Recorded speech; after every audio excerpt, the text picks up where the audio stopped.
This is where I get to let my geek flag fly.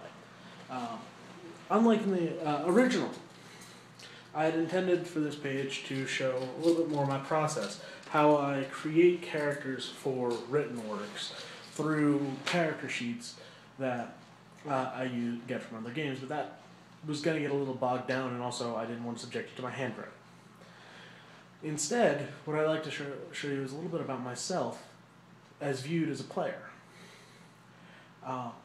Something I realized recently is that, well, I really shouldn't be too surprised, is that players all seem to have certain go-to roles and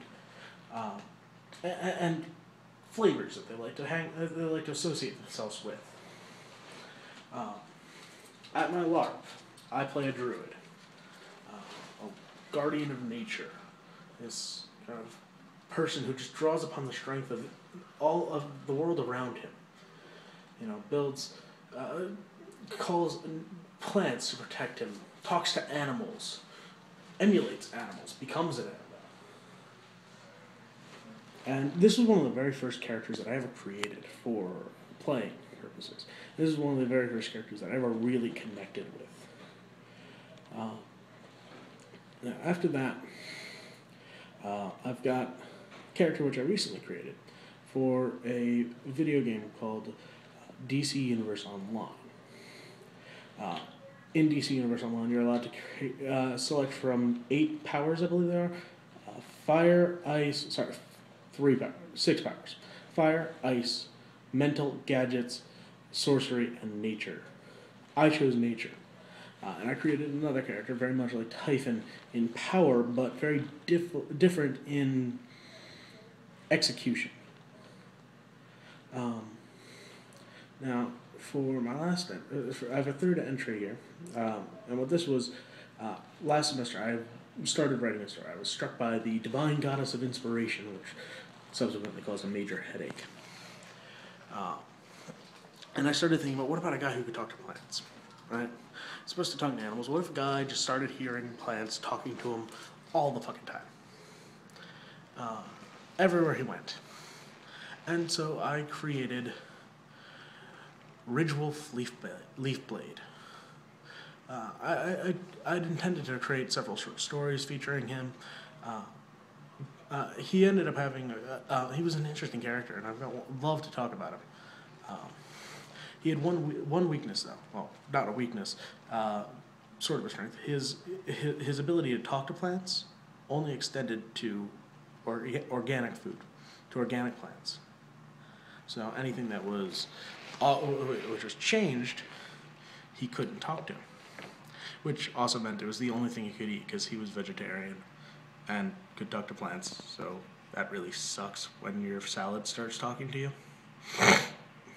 Alright. The last guy is very different from Typhon, but very similar in power. And you see, I had planned on making a druid for my friend's game. My friend was decided to run a heavy, a very high-level Dresden game, and he wanted to set it in Miami. And I just said, why not? I'll play a rough and tumble druid from the Everglades. He said, no, sorry, you can't be from the Everglades, because I was going to be a changeling, you know, half fairy and all this stuff, really cool summer magic. He said, no, sorry, you can't be from the Everglades, because that's where the bad guys are from. So I said, all right, fine. You know what? I'm going to go the complete opposite route. And I made Gordon Westbrook.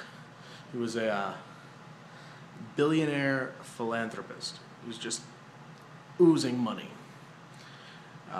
And he is a druid, pretty much.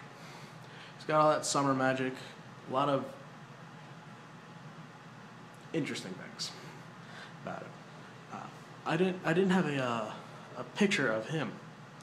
And I don't have one of Ridgewolf, so I don't know why I'm actually saying it like it's an exception, except for the fact that I did say when I first designed the character that he would look a lot like what I looked like when I went to the Winter Ball.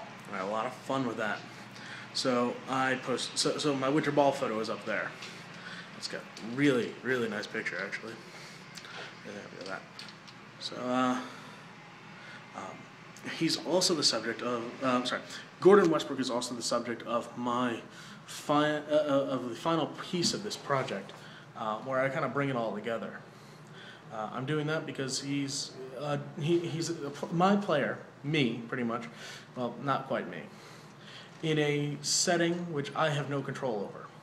However, I'm taking a little bit of control so I can write the last story, and I'm going to put all of that together into one written work. And I really hope you like it.